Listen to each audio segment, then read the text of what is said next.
Lecture में देख चुके हैं। आज हम उस एग्जाम्पल सॉल्व करेंगे ताकि आपको पता चले कि ये डोमेन और रेंज हम लोग फाइंड किस तरह से करते हैं। प्लस हम ग्राफ्स ऑफ फंक्शन, सेकंड हमारा जो टॉपिक है वो ग्राफ ऑफ फंक्शन है कि फंक्शन के जो ग्राफ्स हैं वो किस तरह से ड्रॉ किए जाते हैं। तो सबसे पहले यहाँ हमारे पास जो है वो एग्जाम्पल है जिसके थ्रू आपको मैं समझाऊंगी कि फंक्शन की डोमेन और रेंज किस तरह से फाइंड की जाती है।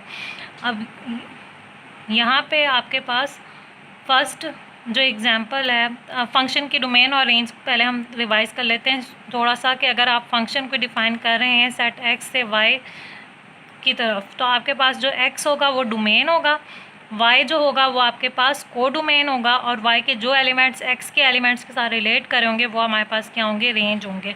तो डोमेन और रेंज फाइंड करने के लिए हमने डोमेन के लिए सिंपली वो वैल्यूज़ देखनी है जिस पे फंक्शन डिफ़ाइन हो। ठीक है, फंक्शन डिफ़ाइन का मतलब ये है कि फंक्शन का आंसर कोई रियल वैल्यू आ रही हो और कोई डेफिनेट वैल्यू आ रही हो, अनडिफाइंड फंक्शन ना हो रहा हो।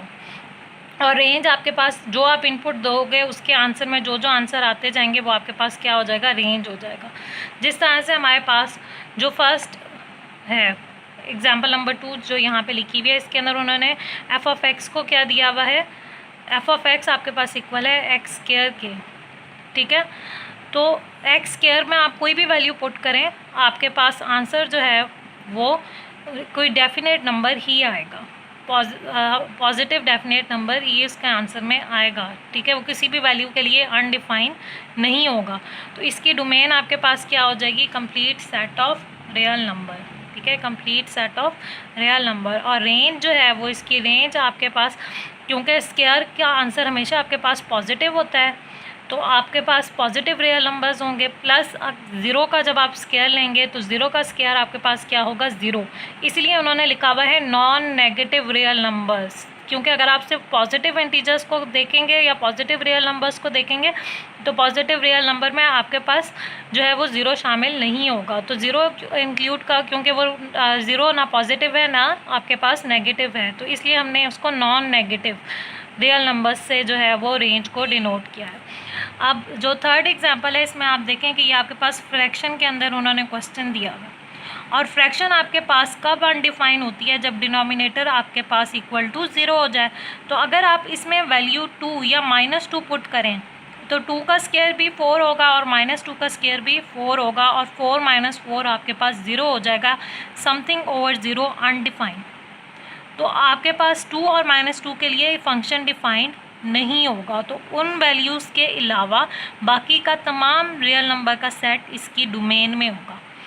अब वो वैल्यूज़ जिस पे फंक्शन अनडिफाइन हो रहा था उन वैल्यूज़ को आपने डोमेन में से निकाल दिया। जब आप उसको इनपुट में ही नहीं दे रहे तो आउटपुट में हमेशा आपके पास आंसर क्या आएगा, कोई डेफिनेट रियल नंबर आएगा, तो set of all real numbers इसकी रेंज में आ जाएंगे।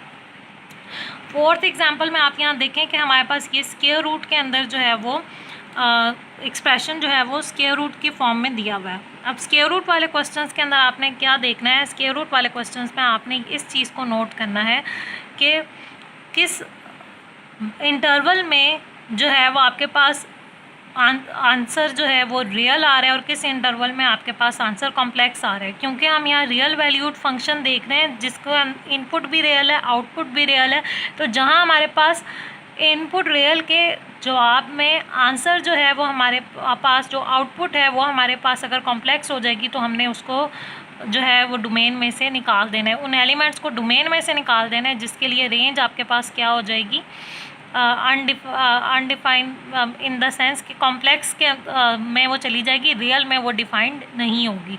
जिस तरह से यहाँ पे आप देखें कि अगर आप -4 पुट करते हैं, ठीक है, तो -4 का स्क्वायर आपके पास क्या आ जाएगा, 16। ठीक है, और +4 का भी आपके पास क्या आ जाएगा, 16। 16 में से आप 9 माइनस करें, पॉजिटिव नंबर आएगा, पॉजिटिव नंबर का स्क्वायर रूट आपके पास पॉजिटिव रियल नंबर ही आएगा। ठीक है, लेकिन अगर आप यहाँ -3 पुट करते हैं या आप कोई और वैल्यू -2 या -3 से लेस कोई भी वैल्यू आप पुट करते हैं तो आपके पास आंसर जो है वो क्या हो जाएगा, कॉम्प्लेक्स में चला जाएगा, क्योंकि स्क्वायर रूट के अंदर का एक्सप्रेशन आपके पास क्या हो जाएगा, एयोटा की फॉर्म में आ जाएगा, कॉम्प्लेक्स की फॉर्म में आ जाएगा। फॉर एग्जांपल हम -2 पुट करते हैं, -2 आपके पास क्या आ जाएगा 4, ठीक है, -2 का स्क्वायर 4, 4 - 9 आपके पास क्या हो जाएगा -5, और -5 आपके पास स्क्वायर रूट में क्या हो जाएगा कॉम्प्लेक्स में चला जाएगा, रियल में नहीं रहेगा,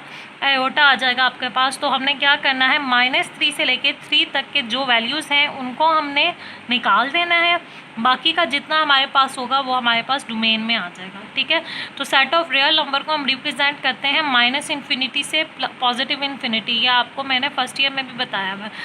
तो यहाँ से हमने इंटरवल को डिवाइड कर देना है -∞ से -3 एंड 3 से +∞। यहाँ बुक में थोड़ी सी मिस्टेक है, इक्वल टू का साइन नहीं है यहाँ पे, तो आपने ये इक्वल टू का साइन जो है इसको यहाँ पे मेंशन कर लेना। -3 और 3 इसमें इस इंटरवल में इंक्लूडेड है, इसीलिए नीचे इंटरवल उन्होंने क्लोज इंटरवल बनाया।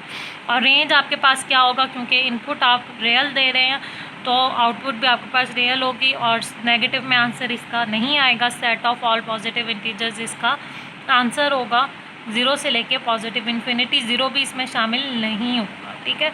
तो ये आपके पास जो है कुछ एग्जांपल्स थी डोमेन और रेंज से रिलेटेड। नेक्स्ट है हमारे पास टॉपिक ग्राफ का। तो ग्राफ आपके पास जो है वो क्या होगा, XY प्लेन के अंदर जो है आप ग्राफ ड्रॉ करेंगे, और वो ग्राफ किस तरह से आप ड्रॉ करेंगे कि आप फंक्शन को वैल्यूज़ देंगे, x की वैल्यू को आपने वैल्यूज़ देनी है, उस x की रिस्पेक्ट से आपके पास f(x) यानी y की वैल्यूज़ आ जाएंगी। उससे आपने ऑर्डर पेयर फॉर्म करना है। ऑर्डर पेयर का फर्स्ट एलिमेंट x होगा, सेकेंड एलिमेंट y होगा। उन ऑर्डर पेयर से आपने पॉइंट्स ड्रॉ करने हैं, और उन पॉइंट्स को आपने ज्वाइन करके क्या करना है, ग्राफ ड्रॉ करना है। अब आपके पास यहाँ उन्होंने फर्दर बताया हुआ है कि अगर आप एक वर्टिकल लाइन ड्रॉ करते हैं, स्ट्रेट वर्टिकल लाइन ड्रॉ करते हैं, और वो ग्राफ को इंटरसेक्ट करती है जस्ट 1 पॉइंट पे, तो इसका मतलब वो ग्राफ आपके पास फंक्शन को रिप्रेजेंट कर रहा है। और अगर वो मोर देन 1 पॉइंट के ऊपर इंटरसेक्ट कर रही है तो इसका मतलब वो ग्राफ को रिप्रेजेंट नहीं कर रहा। अगर वर्टिकल लाइन ग्राफ को इंटरसेक्ट करिए, यहाँ पे एग्जांपल्स आप देख लें, हमारे पास डिफरेंट यहाँ पे ग्राफ्स हैं। तो फर्स्ट वाला फंक्शन है, सेकंड वाला भी फंक्शन है, थर्ड के अंदर उन्होंने सर्कल बनाया हुआ है, और वर्टिकल लाइन देखे सर्कल को 2 पॉइंट्स पे इंटरसेक्ट कर रही है। यहाँ पे ये इन 2 पॉइंट्स पे इसको इंटरसेक्ट कर रही है, तो ये फंक्शन नहीं होगा। इसी तरह से जो थर्ड वन है वो भी हमारे पास फंक्शन, फोर्थ वन ये भी हमारे पास फंक्शन नहीं होगा, क्योंकि यहाँ पे भी हमारे पास जो है वो वर्टिकल लाइन जो है वो 2 पॉइंट्स के ऊपर इंटरसेक्ट कर रही है। तो आपने ऑर्डर पेयर ड्रॉ, सबसे पहले आपने क्या करना है, ऑर्डर पेयर फाइंड करने हैं। ऑर्डर पेयर किस तरह से फाइंड करने हैं, x को वैल्यूज़ देते जाएं, y की वैल्यूज़ आपके पास आती जाएंगी, यानी f(x) की वैल्यूज़ आपके पास जो आएंगी वो y की वैल्यूज़ होंगी। उनसे ऑर्डर पेयर ड्रॉ करें, ऑर्डर पेयर से पॉइंट्स ड्रॉ करें, पॉइंट्स ड्रॉ करने के बाद उन पॉइंट्स को ज्वाइन करके आपने सिंपल ग्राफ जो है वो ड्रॉ कर देना है। तो आज हमने जो क्वेश्चन सॉल्व करना है वो क्वेश्चन नंबर 4 है, जिसमें हमने डोमेन रेंज के अलावा हमने ग्राफ भी ड्रॉ करना है। इसके कुछ पार्ट्स मैं आपको सॉल्व करवा दूंगी, बाकी आप लोगों की असाइनमेंट होगी, आप लोगों ने कोशिश करनी है, खुद ट्राई करने। तो मैं कोशिश करूँगी कि मैक्सिमम जो है पार्ट्स इस लेक्चर में मैं खुद आप लोगों को करवाऊँ।